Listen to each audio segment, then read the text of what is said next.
I never thought I would be one of those women. The kind who starts over at 53. The kind who falls in love when her contemporaries are becoming grandmothers. The kind who walks away from 25 years of marriage, not because it was terrible, but because it wasn't enough. But here I am, sitting by my bedroom window in Northampton as the October maples flame outside, needle and thread abandoned in my lap, thinking about him instead of finishing this embroidery piece that's already weeks overdue for my niece's baby shower. Daniel Crowley. Even writing his name makes my chest tighten. I should start from the beginning. Last winter was the hardest of my life. 3 months after finalizing my divorce from Thomas, I was still sleeping on the right side of the bed, still reaching across empty sheets in the middle of the night. The house felt too big, too quiet.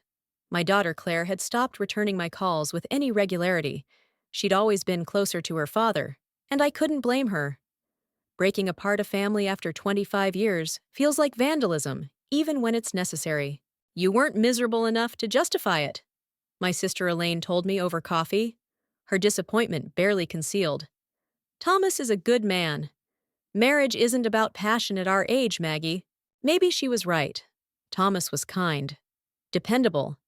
He never raised his voice or forgot my birthday. We had built a life together that looked perfect from the outside. The Victorian house in a good neighborhood, 2 successful children, dinner parties where we served wine from our trips to Sonoma. We had grown our little publishing house from a struggling startup to a respected independent press with a loyal following. But somewhere along the way, we stopped talking about anything that mattered. We became business partners who shared a bed, but not our dreams. I want more, I had told him one night, my hands shaking as I folded laundry. I want to feel awake again. Thomas had looked at me with such confusion. We have everything, Maggie. What more could you possibly want? That was the problem. He couldn't see the empty spaces I felt everywhere. After the divorce, I threw myself into work at Riverstone Press. We were preparing for our spring catalog, and I spent long days with manuscripts, finding comfort in other people's words when my own failed me. But the evenings stretched endlessly. I tried hosting dinner parties on my own, but they felt like performances I couldn't sustain. I joined a book club, but listening to divorced women in their 40s talk about dating apps made me feel ancient. Then in March, I saw the flyer at Groundwork Coffee. Watercolor for Beginners. Thursday evenings at the Northampton Gallery. I don't know why I tore off the little paper tab with the website. I'd never been artistic. But that night, I registered for the 6-week course, telling myself it was simply something to fill a Thursday night. The gallery was housed in an old mill building by the river, all exposed brick and massive windows. I arrived early the first evening, nervous as a teenager, clutching my bag of newly purchased art supplies. I chose a seat at the back of the room, arranging my brushes and paints with exaggerated care. When Daniel walked in, I didn't immediately notice him. He moved quietly, setting up an easel at the front of the room, arranging jars of water and stacks of paper. It wasn't until he turned to face the class that something inside me stilled. He wasn't conventionally handsome, too thin, with that artist's intensity that can be off-putting. Dark curls that needed a trim, wide-set brown eyes that seemed to absorb everything. But when he smiled at the class and spoke in that surprisingly soft voice, I felt a flutter of recognition that had nothing to do with attraction and everything to do with seeing someone who was fully present in their own skin. "I'm Daniel," he said, "and I don't believe in talent. I believe in seeing. That's what we're going to learn. How to really see." For 2 hours, he talked about light and water and pigment while demonstrating simple wash techniques. None of us picked up a brush that first night. Instead, he had us study the still life he'd arranged: a blue pottery bowl filled with lemons, a piece of white cloth draped beneath. He asked us what colors we saw in the shadows of the white cloth. Everyone said gray or blue. "Look again," he urged. I stared until my eyes watered, and suddenly I saw it. Threads of lavender in the shadows, reflections of yellow from the lemons underneath. "There," I blurted out. "There's purple in the shadows." Daniel's eyes met mine, and he smiled. Not the practiced teacher smile, but something genuine that transformed his face. Exactly, he said. Most people never see the color hiding in shadows. I thought about that moment for days afterward, about seeing what's hidden, about the way his voice dropped when he spoke directly to me, about how, for the first time in months, I'd forgotten to check my phone for the entire class.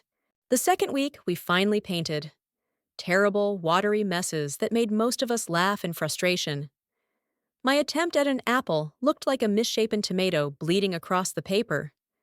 Everyone's paintings were equally bad, except for one woman who clearly had prior experience. As we cleaned up, I felt the weight of being a beginner again, of not knowing if I'd improve. I was packing my supplies when Daniel appeared beside my table. He picked up my failed apple painting, studying it with genuine interest. "You have a good sense of color," he said. "You're seeing more than you realize." He turned the paper over and wrote something on the back. When he handed it to me, his fingers brushed mine briefly, and I felt that touch all the way up my arm. Later, alone in my car, I turned the painting over. In a slanted, artistic scrawl, he had written, "Your color, like poetry." I smiled in the darkness of the parking lot, feeling seen in a way I hadn't in years.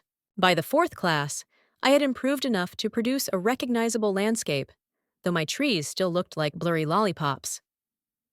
As everyone was leaving, Daniel asked if anyone wanted to see an exhibition of his work that was opening Friday at a small gallery in Amherst.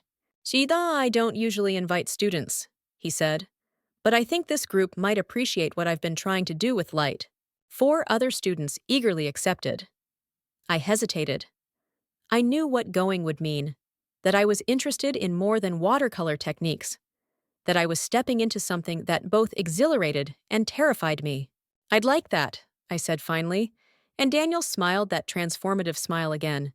The exhibition was housed in a converted Victorian home, its rooms now white-walled galleries. Daniel's paintings filled the main floor, large, luminous watercolors of urban scenes. Fire escapes in morning light, rainwater reflecting neon signs, a subway platform at dusk. Each one captured a moment of beauty in the ordinary that most people would walk past without seeing. "These are extraordinary," I told him, standing before a painting of laundry hanging between buildings, golden hourlight turning mundane sheets into glowing sails. "Thank you." He stood beside me, closer than necessary. "I've always been fascinated by the moments people miss. Like purple and shadows," I said. "But exactly like that." He smiled, and for a moment, we were the only people in the room. "Would you like some wine? The gallery owner always buys terrible reds for these things, but there's a decent bar around the corner." The reasonable part of me, the part that had successfully managed a publishing business for 20 years, the part that knew what small-town gossip could do, that part said to politely decline. But the part of me that had been sleepwalking through my life for too long said yes. The bar was dark and mercifully empty of familiar faces. We sat in a corner booth, and I watched his hands as he talked about his work, about growing up in Philadelphia, about moving to Western Massachusetts 5 years ago after a relationship ended. "She was a realist painter," he said with a wry smile. "In every sense of the word." "And you're not?" I asked. "I'm interested in the emotional truth of what I see, not photographic accuracy." He leaned forward. "What about you? What brought you to my class?" I told him about the divorce, about the emptiness that had settled over my life, about my love for the small press I'd built with my ex-husband, and how strange it was to share that workspace now. "Ah," he said, "Riverstone Press. You published that collection of beat poetry translations last year. I bought a copy." I nearly spilled my wine. "You're kidding. That book barely sold 500 copies. I saw the best minds of my generation destroyed by madness." He quoted from Ginsberg. "Starving, hysterical, naked." I finished laughing. "I've loved the Beats since college. Thomas, my ex, he always thought they were overrated. But I insisted on that translation project, one of our few disagreements about the press." "What are the others?" Daniel asked. "He wants commercial viability. I want books that change how people see the world." I traced the rim of my glass. "Sometimes I wish we'd split the business in the divorce, but neither of us could bear to give it up. It must be difficult, working together after everything." Some days I can barely breathe in that office, I admitted, saying aloud what I hadn't even told my closest friends. But the authors, the books, they're like my children. I couldn't abandon them. We talked until the bartender gave us the first meaningful look, and I realized it was nearly midnight. Outside, the spring night was cool and filled with the scent of rain-soaked earth. Daniel walked me to my car, neither of us speaking, both aware of the current running between us. At my car door, he touched my arm lightly. "I've never had a student quite like you, Maggie." "I'm probably your oldest," I said, immediately hating myself for drawing attention to our age difference. "That's not what I meant." His eyes held mine. "You see things, really see them, that's rare." He didn't try to kiss me, and I was both disappointed and relieved. I wasn't ready. This wasn't part of the plan. Not that I had a plan beyond survival after blowing up my marriage. The last 2 watercolor classes were torture. I was hyper-aware of his every movement, every word. My paintings improved dramatically, not because of any special talent, but because I was looking with an intensity I hadn't felt in decades. When the final class ended, I lingered, pretending to clean my brushes with extra care until the other students had left. "What happens now?" I asked, trying to sound casual. Daniel closed the distance between us. "That depends on you, Maggie. I'd like to see you again, but I know your life is complicated." "I'm 17 years older than you," I blurted out. "I know how old you are." He smiled. "I checked your registration form." "That's a bit stalkerish," I said, but I was smiling too. "Professional interest," he countered. "Will you have dinner with me next week? Not as your teacher, just as me." I should have taken time to think, to consider the complications. Instead, I heard myself say, yes. Our first real date was at a small farm-to-table restaurant in a neighboring town where I was less likely to run into anyone I knew. I wore a silk blouse I'd bought years ago, but never had the courage to wear. Deep blue with a neckline that revealed more than I usually showed. I draped my signature scarf, hand-embroidered with tiny vines, around my neck, a talisman of courage. Daniel arrived in a fitted charcoal shirt that made his eyes appear darker, more intense. He'd gotten a haircut, I noticed, though his curls still fell over his forehead in a way that made my fingers itch to brush them back. We ordered wine and local cheeses and talked for hours about books and art and travel. He told me about his solo exhibition at a respected Boston gallery scheduled for the fall, about the urban wilderness photography project he'd been working on for years. "I walk through cities looking for nature reclaiming space," he explained. "Mushrooms growing from abandoned buildings, trees breaking through concrete, falcons nesting on skyscrapers. The resilience of life, despite everything. I'd love to see that," I said. "Though I could show you sometime." His eyes held mine. "I'm going to New York next weekend to photograph some sights. You could come with me." The invitation hung between us. A clear escalation from dinner in a safe public place. A hotel room would be involved. Decisions would be made. "I'd need to think about that," I said honestly.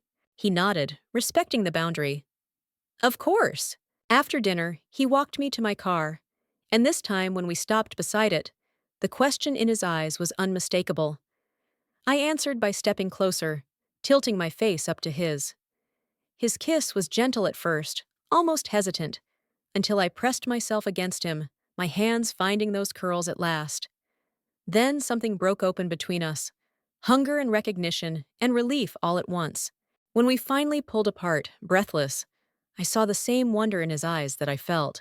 "Come home with me," he whispered against my ear. I wanted to. God, how I wanted to. But I shook my head. "Not tonight. I need a little time." He pressed his forehead to mine. "I've never met anyone like you, Maggie Brennan." "That's because there isn't anyone like me," I said, trying to make light of the intensity between us. "No," he agreed seriously. "There really isn't." I drove home in a daze, my lips still tingling, my body humming with an awareness I thought I'd lost forever. In my empty house, I sat on the edge of my bed and wondered what the hell I was doing. Having a fling with a younger man? Setting myself up for heartbreak? Making a fool of myself? All of the above? But beneath those fears was a deeper knowledge. I was finally awake again. I didn't go to New York with him that weekend. Instead, I met him when he returned, and he showed me his photographs. Stunning images of moss reclaiming abandoned subway tunnels, of seedlings pushing through cracks in concrete embankments. "This is how I see the world," he told me, "always in the process of becoming something new." That night, I went home with him to his loft apartment above a former textile mill. The space was open and filled with light even at night.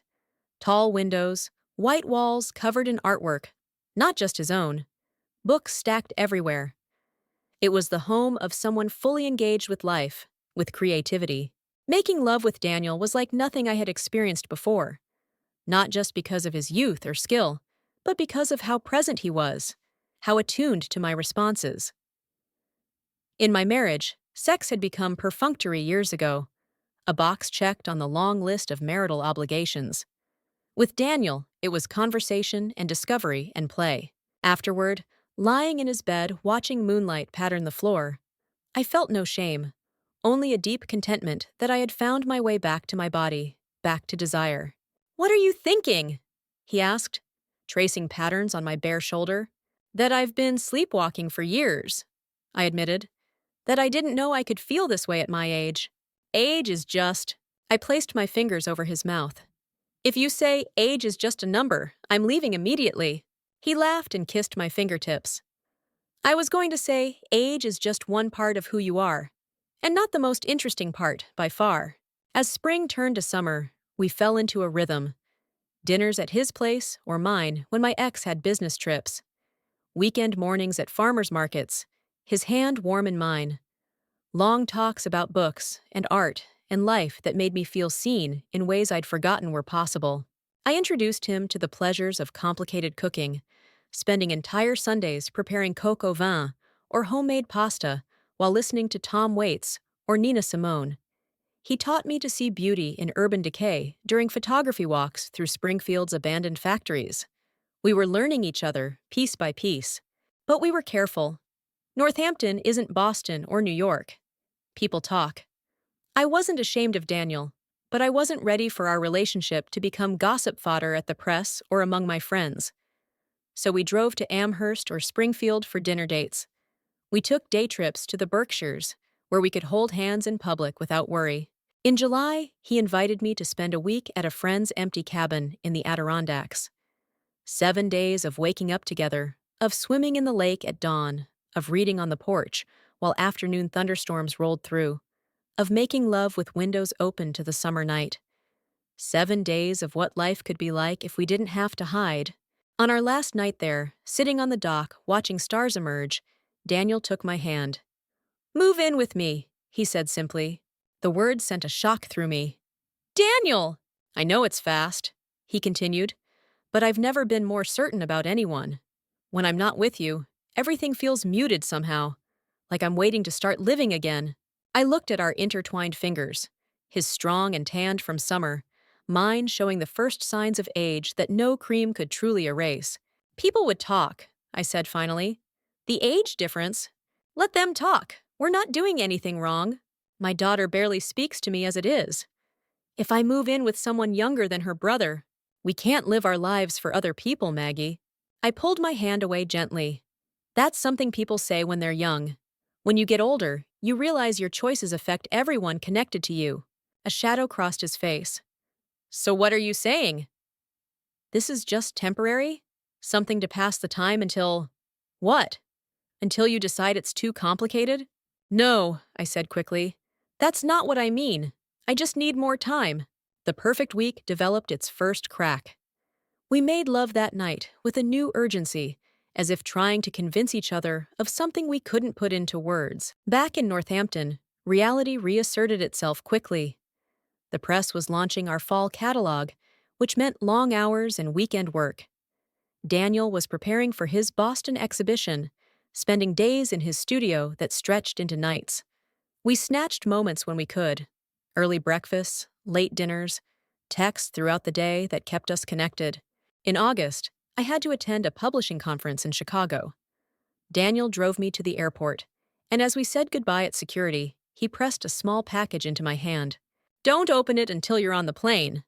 he instructed, kissing me goodbye with a thoroughness that drew looks from passing travelers. Once settled in my seat, I unwrapped his gift. A small watercolor of my kitchen window, with its view of the maple tree, morning light filtering through the embroidered curtains I'd made years ago. It was intimate and perfect, a moment from my life seen through his eyes. On the back, he'd written, "Home is where you are. Come back to me." I traced his words with my fingertip, tears threatening. This man, this unexpectedly essential man, had somehow become the center of my life when I wasn't looking. The conference passed in a blur of panels and networking, my mind constantly returning to Daniel, to the question he'd asked at the lake. What was I afraid of, really? Judgment? Failure? Or the vastness of what I felt for him? When I returned, something had shifted in me. I drove straight from the airport to his loft, using the key he'd given me months ago, but which I'd rarely used, preferring to announce my arrival with a text or call. He was at his easel, back to the door, music playing loudly enough that he didn't hear me enter. I stood watching him work for a moment. The complete absorption, the fluid movement of his arm as he laid down color on canvas. This was Daniel in his element, utterly present and alive. "I love you," I said, when he finally sensed my presence and turned. Joy transformed his face as he crossed the room in 3 long strides and swept me into his arms. "Say it again," he demanded, his hands framing my face. "I love you," I repeated, the words no longer frightening but essential. "And I think I might like to wake up with you every morning." We made love on the floor, too impatient to reach the bed, afterward lying tangled together on the hardwood, planning a future I'd never imagined for myself. "We'll need a bigger place," he said, playing with my hair. "Somewhere with good light for painting and a real kitchen for you. And an office for my books," I added, allowing myself to envision it. "When should we start looking?" I hesitated, old fears surfacing. "Let's wait until after your Boston show, and I should talk to my children first." He stiffened slightly. "Are you asking their permission?" "No," I said firmly. "But I owe them an explanation, and I need to figure out what this means for the press." He nodded, accepting this compromise. "After the Boston show then, October." Now it's October. The maples are blazing outside my window, and Daniel's exhibition opens tomorrow night in Boston. My suitcase is packed for the weekend, a new dress hanging in the garment bag, shoes I can actually walk in because Daniel loves my height and never makes me feel awkward or too big beside him. I've told my son Michael about us. He was surprised but supportive in his pragmatic way. "Are you happy, Mom?" That's all that matters. I haven't yet told Claire or my ex-husband. That conversation is scheduled for next week, and my stomach knots thinking about it. Last night, Daniel and I sat on my back porch, watching the sunset fire the maple leaves from beneath, turning them to stained glass. "What if we don't find the perfect place right away?" he asked, twining his fingers with mine. "Whose place do we stay at while we look?" "Yours," I said without hesitation. "This house has too many ghosts." He nodded, understanding what I couldn't quite articulate. That beginning our life together in the house I'd shared with Thomas would be starting with one foot in the past. "One condition," he said. "You bring all your embroidery things. I love watching you work." These small moments of perfect understanding still catch me off guard. The way he notices everything, how I need coffee before conversation in the morning, how certain poems make me cry, how embroidery centers me when I'm anxious. I've spent months waiting for him to realize I'm too old, too set in my ways, too marked by a life lived before he came into it. Instead, he keeps showing me all the ways we fit together perfectly, despite everything that should make us wrong for each other. Tomorrow night, I'll stand beside him in that Boston gallery as he unveils 2 years of work to the world. The centerpiece is a large watercolor he's kept hidden from me, refusing to let me see it until the opening. "It's yours," is all he'll say when I ask. "It's been yours since the beginning." I should be terrified by the enormity of what we're doing, starting a life together at 53 and 36, blending 2 fully formed existences. And part of me is scared. But mostly, I feel an immense gratitude that I was brave enough to leave a life that was merely good to find one that fills me with joy. So no, I never thought I would be one of those women who starts over at 53. who falls in love when her contemporaries are becoming grandmothers, who chooses passion and uncertainty over comfort and routine. But here I am, my embroidery abandoned in my lap, watching October light transform ordinary leaves into something extraordinary, finally understanding what Daniel has been teaching me all along. There is color hiding in shadows, if only you learn how to see.